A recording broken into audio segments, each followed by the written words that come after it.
Good Nice. Hi. evening. Welcome back to the channel for the first time in the new year. How are you both? Yes, sir. I'm good. Good. Good. Introducing Shmuley. How you doing? Right. So what we were thinking, if we just jump straight in, if you were to actually think about like the three or four most poignant things that have happened in your lifetime, how would you begin with that? Okay. The good ones or the bad ones? Hey, yeah, sure, call. I've got plenty. I've got plenty of bad ones myself. I think we're going to find some common ground. I think Yeah. we'll find common ground, me and you. Let's see. Okay, there was moving to the United States when I was 7. That was big. That was like a big upheaval. There was my divorce. That was big. There was getting sober. That was a big one. Yeah. Um, and I would say the next biggest one wasn't a specific thing, but it was my life over the last 4 years. Just Okay. watching myself become a different person that I never dreamed I would ever have the privilege of being. So let's start then at when you first moved. Is it to the United States from Israel? From the United Kingdom, actually. Oh I'll give right, you the okay. whole So you background. okay, Yeah. cool. Fire away. So I was born in Manchester Yeah, on me January too. 1993. Really? In Yeah, yeah, Crumpsall yeah. Hospital. I was born in Salford Hospital in at Hope, Oh wow. Okay. but I'm Okay. from Withinshaw near the airport. That's cool. My family's from Salford, from the Jewish community there. Yeah, in Lower Um, Broughton and yeah. yeah, So I was born there in 1993. When I was 4 months old, my parents moved with me to Ukraine, where they did outreach to other Jews. Oh, Um, wow. when I was a yeah, when I was a year old, my father got the position of chief rabbi of Siberia, so we moved to Siberia for 2 years. Wow. I didn't The know that. gulags. that's a curveball, Wow. man. Wow. Yeah. That's a curveball. So my first language was Russian. The reason I don't speak it anymore is because when I was a teenager, my father was still speaking to me in Russian, and I was embarrassed. So I threatened him that I'll stop talking to him if he doesn't stop talking to me in Russian. Oh, So that wow. was that was one of the biggest mistakes I made as a child. And you Yeah. know what? Well, I respect him for going along with it. But now I'm trying to learn it again, and I'm there. mhm. I'm moving towards there. When I was 3 years old, we moved back to Manchester. When I was three and a half, we moved to Gateshead to the Jewish community there. It's next to Newcastle. Yeah. And right before I turned 7, I moved to the States. Now, it's unclear exactly why. My father has one version. I'm sure many other people have a different version. That's my relationship with my father. Um, Okay. Apparently, some rumors started spreading around, and it was a very small community. So once a rumor spreads around, you got to go. So he found a job in the States. We told everybody that we were moving, we were going away for a month, and we just never came back. Um, Oh, wow. since then, I've met people who were in my class when I was 7, and they go, "Where'd you go? You disappeared. You said you're coming back in a month." They Yeah. genuinely had no idea where I was. Um, Wow. that was a big one for me because I had this condition my entire life where I felt different anyways. I always felt like I was different than everybody else. That's kind of where my addiction and alcoholism came in. But then moving to another country, having a different accent, having different standards, different family traditions, different, especially because we came from an ultra orthodox background. So the ultra orthodox Jews in England had different things that they were okay with and not okay with than the Mm. ultra orthodox Jews in the States. So, for Definitely. example, yeah, for example, kids in my class were listening to the radio and going to baseball games, and by us that was not okay because that was No, just it's not something that, okay at all. yeah, Mm. my guy knows. Um, Yeah. so that was an upheaval. I remember going home and standing in front of the mirror and practicing an American accent until I had it down pat. And since then, I can't even fake an English accent. Wow. Did you find That's yourself in fight and flight mode all the time because That's of an the interesting upheaval? question. I, Whew, interesting. I guess I would call it flight because I was a shy kid. I tried to stay out of things, tried to stay out of fights. I remember this one story where a kid was bullying me and he had me on the floor and he had his foot on my head and my father walked in to bring me lunch, and he didn't know what to do because I guess he had this dilemma of like, do I step in or do I let my son learn to fend for himself? So he didn't do anything, and that for years I was resentful at him about it. And now I kind of understand now that I have a 7-year-old son, which is the age I was then. I kind of understand where he's coming from. Um, it was I would say it was generally flight mode. A couple of years later, there was a little bit of fight, but I always retreated. Always retreated. That's my go-to. Did you Yeah. have siblings? I did. I had two sisters. One of them wasn't born at that point. Yeah. The other one was 3 years younger than me. We were very close because we moved to another country together. She was 4, I was 7, and or 3. Um, and we were there for each other. We had no friends together, and it's sad because today we're not connected at all. No. It's just sad when I think about those times. I think of Yeah. those years specifically before we started fighting with each other. We couldn't afford to fight with each other then. We didn't have anyone else. It's Yeah. hard. Yeah. Yeah. Hard. Life is hard. Well, yeah, but still, Agreed. yeah. It must have shaped how you just dress everything. Does it, how you are as a father, does it affect you? Do you try to be the opposite of your father, or do you find yourself No, doing the same things? And I would say most of the effort in my fatherhood is trying not to be the opposite of my father because I okay, know how toxic that can be. yeah, Yeah. Um, I try to just take each situation as it comes and try to make a judgment call. I try to take advice. I'm also not a full-time father, so it's easier for me. Um, I would say that I would say the thing that got affected, I think the most until today is my friendships. That I'm sure, Amanda, you see this. Like, I have a ton of friends. I'm friendly with yeah, everybody. I collect friends. I'm that type of person. I love my friends. I'm surrounded by friends, but close, committed friendships, I don't have very many. I'd say at this point, maybe I have two. And even them, I feel like if they did the wrong thing, I would just disown them. Like, I don't feel that commitment to friends. okay. Yeah. Is it because you're Yeah. guarded? You don't want to be like one of those preemptively, don't hurt me, I'll hurt you first kind of thing, or is it? I think it takes on a more mature disguise of like, I'm simply, you know, I could say I'm afraid that they'll leave, but I want to sound mature. So I'm going to say I know that they'll leave. I know And that that's a eventually they'll just disappear. that's a simple coping mechanism, don't you think? Yes, I found absolutely. myself in very similar situations to you, albeit it wasn't as dysfunctional and moved around so much. But I felt a little bit withdrawn and found it difficult to place trust in people because of my upbringing as well. So I can What see was where common with your upbringing to mine? my father was gone at a very young age, and it Wow. was more the schooling and being at home and being with my grandparents that made it quite difficult. And I've needed more than one stab at this to get it right. Wow. And it's taken some time for me to develop the right skills, be able to talk about things, and try and get things in some sort of order.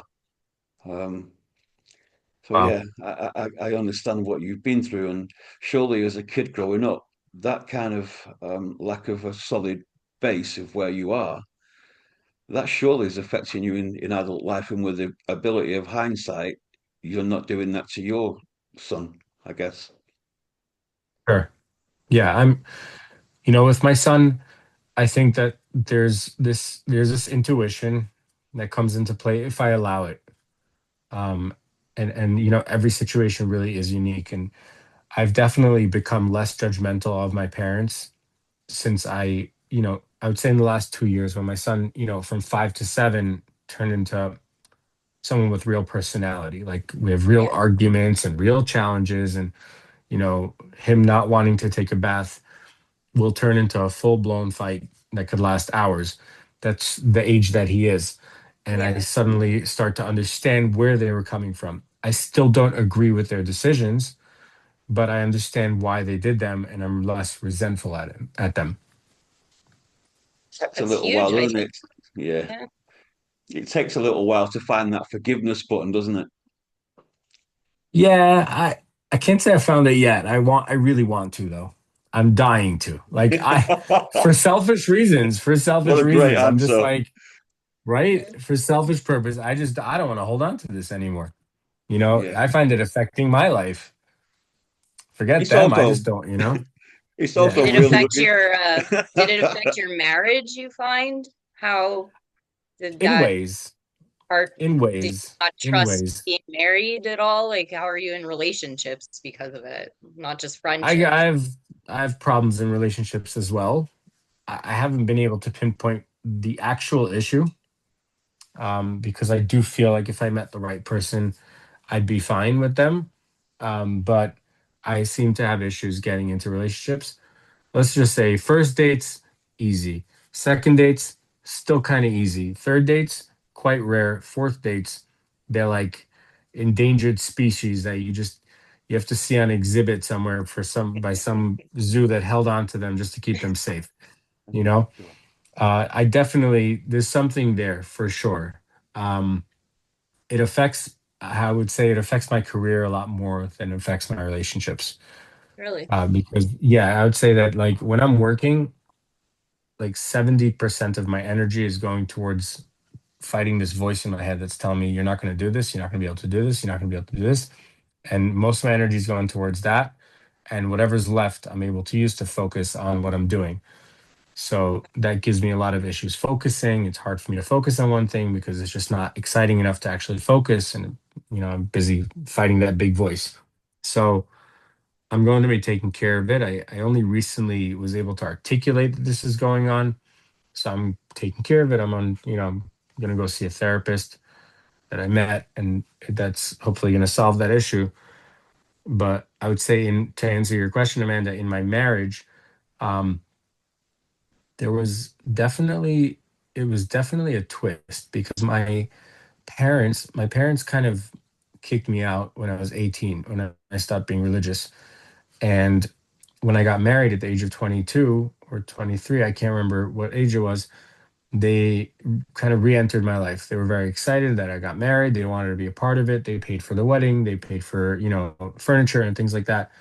Um, and we started again, and suddenly they were back in my life, and they liked my ex-wife, so they wanted to be a part of our life. Um, so I found it to be very strange, because I knew that this was kind of conditional.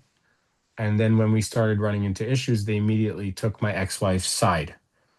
So that was very, very difficult. And she, her parents were always on her side no matter what. So it was like, it was an interesting, it was a very painful experience. Like that, I guess, would be the next Yeah. topic of my divorce. Um, and it affected because it definitely affected the marriage because to begin with, I was already paranoid. I kind of knew that this was happening. I understood that this would happen. So I was always paranoid. So I would notice, I didn't always say something, but I always in my head would notice like, oh, they're playing favorites, they're playing this, they're playing that. It's a game. They're just saying, wait, et cetera, et cetera. Again, voices, just voices going on and on about how everyone's out to get you. Yeah. Everyone is out to get you. So it was pretty damaging when it turned out to be true. Of And it's course. been years of unraveling. I mean, I've been divorced for 6.5 years, and I'd say I still have plenty of shit that I got to work through. I don't know exactly what it is, and I think I've done my fair share, but I definitely have a lot more to do. Yeah, When sure. do you pinpoint You, the? Sorry, Amanda, go on. no, go on. That's great. When did you actually? Because we don't stumble, or we don't fall into addiction. We kind of stumble slowly into it. When did that begin to dawn on you that you had a problem of sorts? Interesting question. My father learned to drink when he was the chief rabbi of Siberia because he was a diplomat. So he had to drink copious amounts of alcohol without getting drunk. Otherwise, you're Wow. being rude, and it's just the culture. So Yeah. he learned how to do that. So when I grew up, every Friday night at the Shabbat meal, he'd go through a bottle of vodka on his own, and Wow. would just sit there relaxed, a little bit jovial, Wow. jokes and stuff like that. Never, no violence, no falling over himself, just a Yeah. little tired and jokey, and then he'd go to bed and sleep it off. And we never had to take him to bed. He would no problem go through a bottle. So during my childhood, 6, 7, 8, 9. I would have shots with my father. That was like a normal thing. When I was 11 years old, I it was Purim, and we were at the Purim meal with friends of ours at their house, and my mom used to make her own chocolate liqueur using 96% alcohol. Wow. And I took a 7 ounce cup and filled it with 96% alcohol, and Wow. then covered it on top with a little bit of cherry liquor and wine just to make them think that it was wine. I already knew that there was a chance if they saw what I was about to do that they wouldn't let me do it. I drank the entire cup, and I got shit faced for my first time, and I absolutely loved it. I was nauseous, but I still loved it. And before I left England, I had burnt my hand, and when they wrapped it up and bandaged it, I got a pain in my stomach, and that pain remained with me until that moment when I was 11 and got drunk. And Wow. I was too young to understand that the pain was emotional. All I knew was when I walked around, when I was in class, I looked at other people and knew that they didn't have that pain in their stomach, but I couldn't articulate what it was. I never spoke to anybody about it. And when I was 11, that pain went away, and I felt happy for the first time in my life. So I promised myself I would do this for the rest of my life. And that was when the problem started. I didn't start drinking every day then. Um, the next year, Purim rolled around. My parents said to me that they think it would be better if I don't drink this year. And I asked them why, and they said because it can get rowdy, and I'm still very young. And I agreed with them. It made sense what they were saying, yet I drank anyways. By the time I was in high school, I had bottles hidden in the walls of the yeshiva I was in. Wow. And I would drink them every time I got anxiety. I would have a bottle of whiskey, a bottle of vodka. Whenever I had anxiety, I would just drink. Wow. Um, and again, it wasn't a daily basis, but it was whenever I felt anxiety. One of the guys, his sister would drive us to play basketball, and I thought she was hot, so I would drink a little before we got in the car, like that kind of stuff. Or if we were going out together with guys, um, I still didn't think I had a problem, but it's crazy to say this. I knew I wanted to have a problem, for a number of reasons. First of all, I had this feeling that I was going to leave Judaism and become a drug addict, um, and come back from that to show other people that they can come back from that, which is just Really? it's ridiculous because it's the most self-sabotaging mindset. Oh, But I yeah. had that when I was a kid, like a little kid. I had that mindset. Um, that was one thing, and another thing was that my parents' way of dealing with any issues that I had was to tell me, "Don't be silly. You're going to be fine." So when I was suicidal and depressed, I didn't have anybody to share that with. I didn't know what I was feeling, and everything I did was just to cry for help. Was there So an I element? Was there was an? Oh, sorry, my apologies. Go on, sorry. no, no, go on. I lost my train of thought anyway. It's Was all there an good. element? Was there an element of watch me do this? I'm sorry. Almost, was there an element of you psychologically saying to yourself, to your parents, Yeah, watch what I do next? it wasn't even them. It was to everybody, to the whole world. I would get drunk and hope that everybody saw me. Hope everybody, my old I was neighbors, gonna ask you new that. Did neighbors. anyone know you were drinking? Like, did your friends know you were drinking? And like, Yeah, everyone just thought it was. I had a high tolerance. They thought it was because I had a Russian background. I could Yeah, see that. it's Yeah, just I get they thought accused of I. that as well with vodka, Russian Yeah, background. Yeah, yeah. exactly. Like I Yeah, had a high tolerance. Like I did yeah, have a high tolerance. It took a lot to get me drunk. yeah. You know. Um, Mm. I wanted everybody to know. And when it got worse, when I came to Israel at age 17 after I got into a disagreement with my dad about the next yeshiva that I wanted to go to a place that could help me, and he thought it would be embarrassing if I went there. So I decided I'm not going anywhere. I came to Israel for like a month, and then I stayed, and that's where I became extremely lonely. It's very common knowledge that like loneliness breeds addiction in a very large way. And I would say that that's when my drinking went from fun to not fun. Um, I spent my 18th birthday alone in a room with a bottle of whiskey. I didn't have any friends to share it with. Nothing. And where was I going with this? I was suicidal at that point. Like I would cross the street, and if I saw a bus, I would consider walking in front of it, and things like that. I forgot where I was going with this. Oh, and then I Wow. started to act out.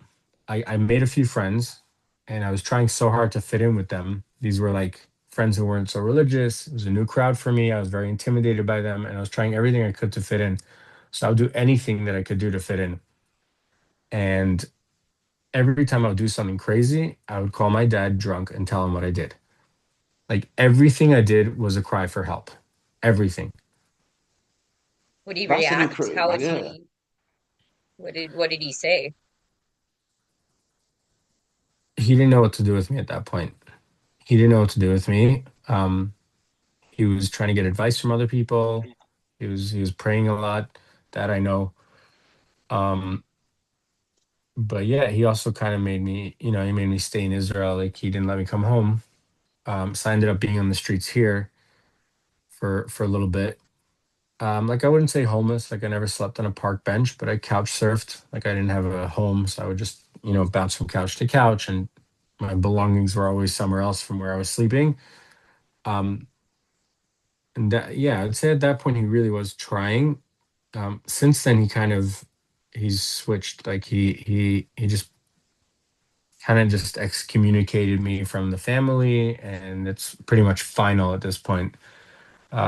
There's a lot of stuff. There's a lot of stuff. Like he's done a lot of damage, not just with me, with my mom and her family, etc.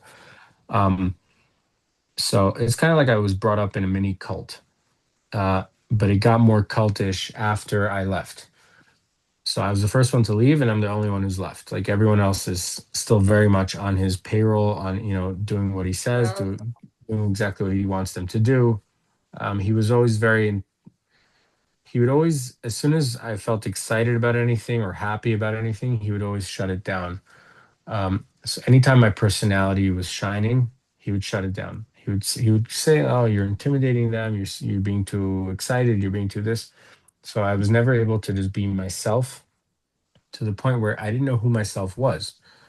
yeah. I never thought for myself. I never took risks. I never did anything. The only risks I took were risks that I saw my father take. I never did anything of my own. Um, And when I came to Israel, I started to do my own things, and still within a realm of like what I was willing to try. Then when it came to drug use, I started to try. I became very open minded then, and I tried all sorts of shit. And I guess to answer your question, uh, I guess I understood I had a problem right away, but I didn't understand to the extent of the problem till I was 20, till I was 19. So I had always told myself that I was going to become this alcoholic, drug addict, you know, non-religious kid, and then come back and show everybody what you can do. And and I'll know that I've completed my mission when the doctor says you're going to die if you have another drink.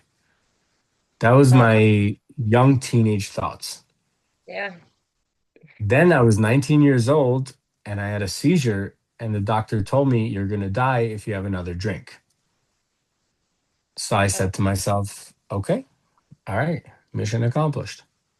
And I tried staying sober, and then I couldn't. And then I knew I had a real problem. That was the start of that.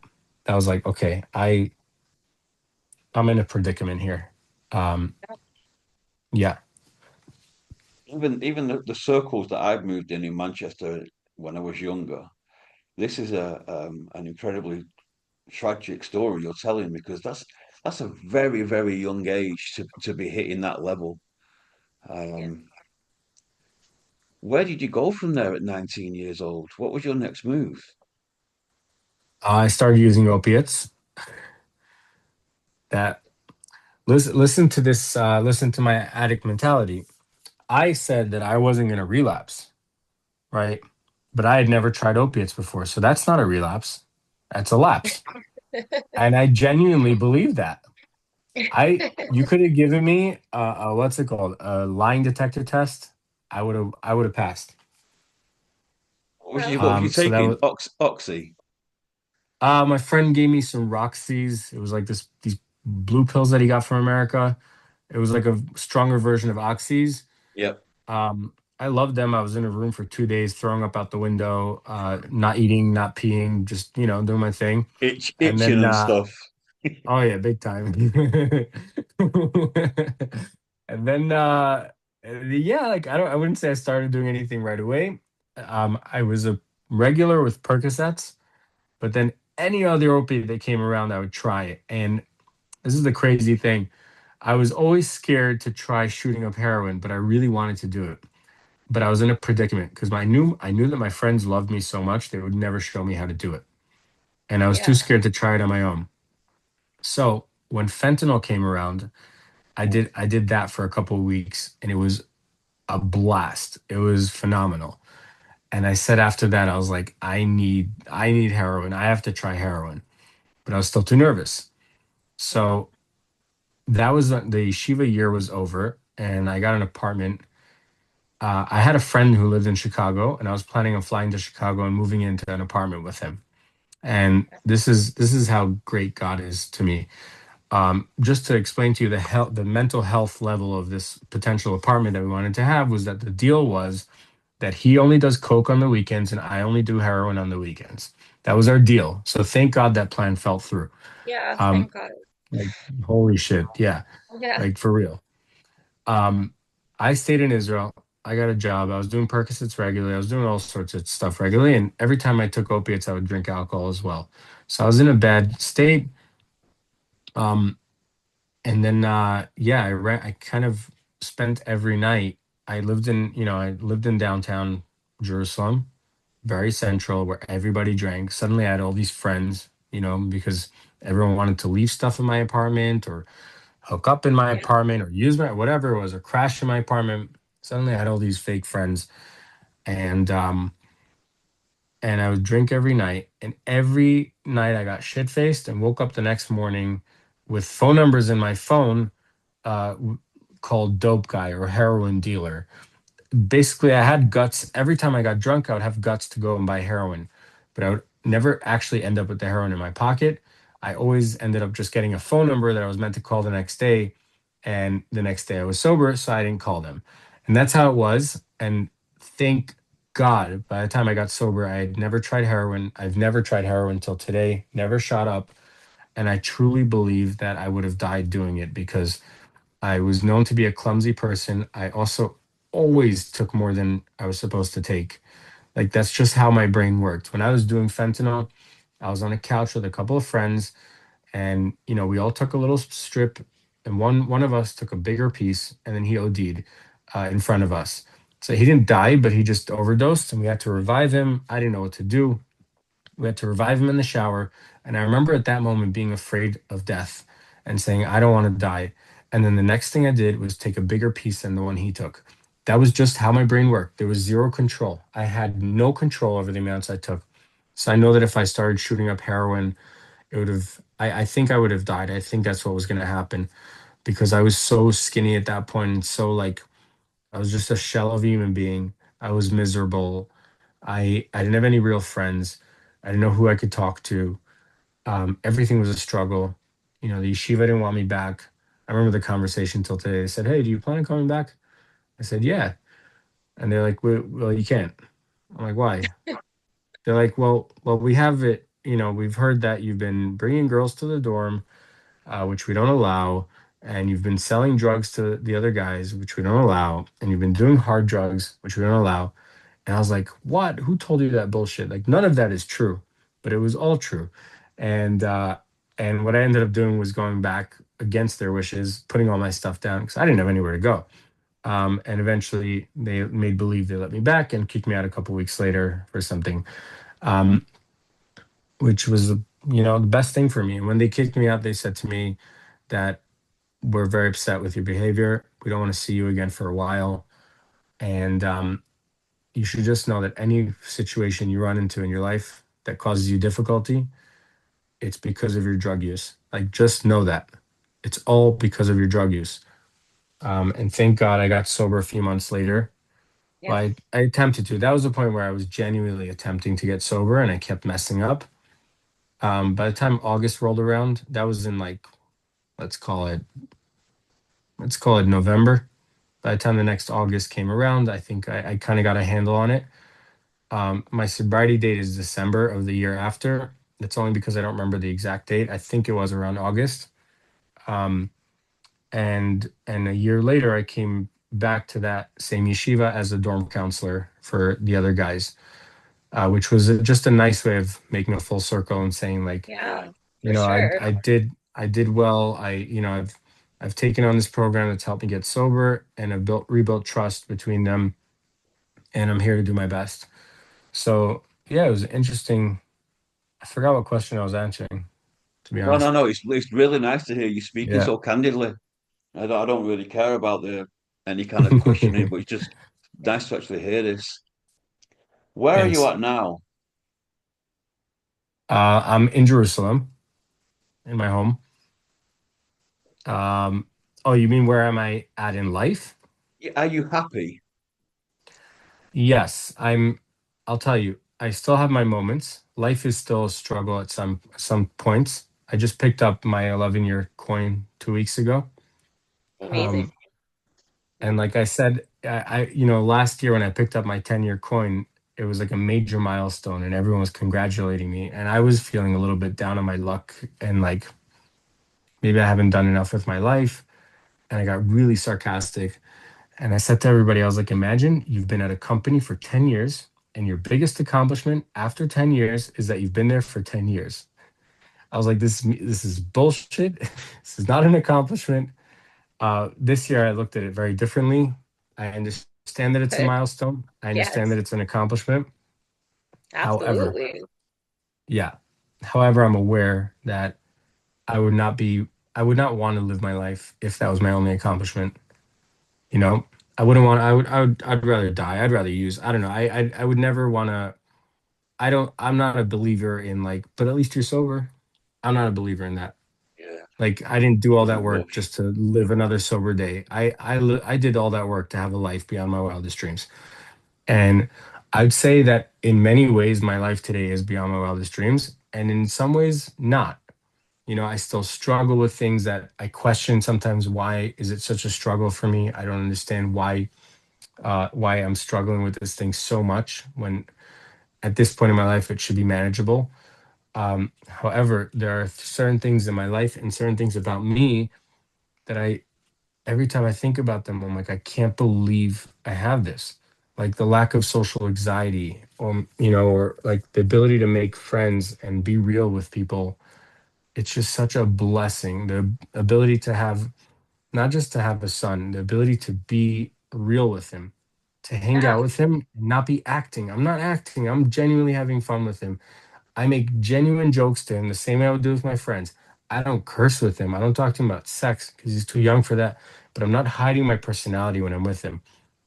And the that's great. ability to, yeah, the ability to forgive, to let go. Like I still talk to my parents now, even though I just don't expect anything in return.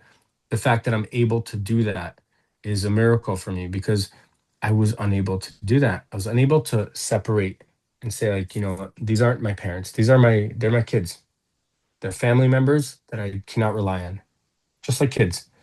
Um, you know, and the ability to do all those things, the ability to see certain results from accomplishments. So yes, because I'm comparing myself to the wrong kind of people, I don't feel like my career is where it should be. I don't feel like I've mastered that. But the truth is, I've seen major accomplishments in my career. Just I keep comparing myself to the wrong people. Well, to anybody, I shouldn't be comparing myself. I should only be No, you comparing shouldn't. myself to me from last year. You know? Yep, And that key word as well with forgiveness, it's exceptionally underrated in my opinion. It's a Yeah. really good ability to be able to forgive somebody, even if you don't, the relationship isn't quite there anymore. But it's a really good trait to have. What's your story of forgiveness?